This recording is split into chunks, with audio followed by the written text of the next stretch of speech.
ආයුබෝවන් ඕපැමිලි kitchen YouTube channel එකෙන් අද මම ඔයාලට අරගෙන ආවේ රස්නි කාලේට ගොඩාක් හොඳින් ගැලපෙන කොමුණු ජූස් එකක් හදාගන්නේ කොහොමද කියලා.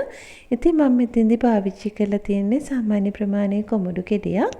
මම මේක හොඳට සෝදලා මෙන්න මේ විදිහට කපා ගන්නවා. මම මෙතන ජූස් එක හදාගන්න මෙන්න මේ කොමුණු ගෙඩියෙන් 4න් එකක් පාවිච්චි කරනවා. අපි දැන් ගත්ත කොමුඩු ටික මෙහෙම පොඩි කෑලි වලට කපා ගමු. මෙතෙන්දි මම ඇට ටික අයින් කරගන්නේ නැහැ. ඇටත් එක්කම අපිට පුළුවන් කොමුඩු ටික බ්ලෙන්ඩ් කරගන්න. බ්ලෙන්ඩ් කරගන්න පහසු වෙන තරමේ කෑලි වලට අපි ඒක කපා ගමු.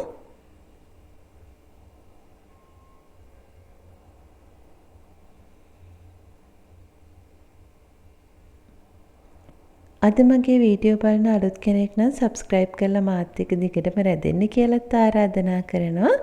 ඊට පස්සේ අපිට පුළුවන් කපාගත්තු කොමුඩු කෑලි ටික මෙන්න මේ විදිහට blender cup එකට දාගන්න. ඊට පස්සේ අපි ඒකට එකතු කරගමු සීනි. සීනි ඔයාලගේ රස අනුව එකතු කරගන්න. මම මෙතන සීනි මේස් හැඳි දෙකක් එකතු කරගත්තා. ඒ වගේම ලුණු කුරු ටිකකුත් මම එකතු කරගන්නවා.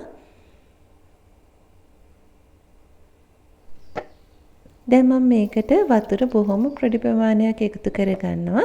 වතුර මිලිලීටර් 10ක් 15ක් වගේ ප්‍රමාණයක් එකතු කරගත්තාම ඇති. ඊට පස්සේ අපිට පුළුවන් ඒක බ්ලෙන්ඩ් කරගන්න.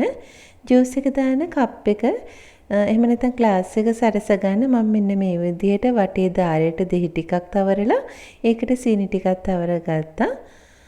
දැන් අපිට පුළුවන් අපි බ්ලෙන්ඩ් කරගත්ත කොමුරු ටික මේ ජූස් ග්ලාස් එකට දාන්න. ඉතින් බලන්න හරිම ඉක්මනට අපි ජූස් එක හදාගත්තා. ඉතින් ඔයාලත් හදලා බලන්න. සුබ දවසක් ඔයාලා හැමෝටම.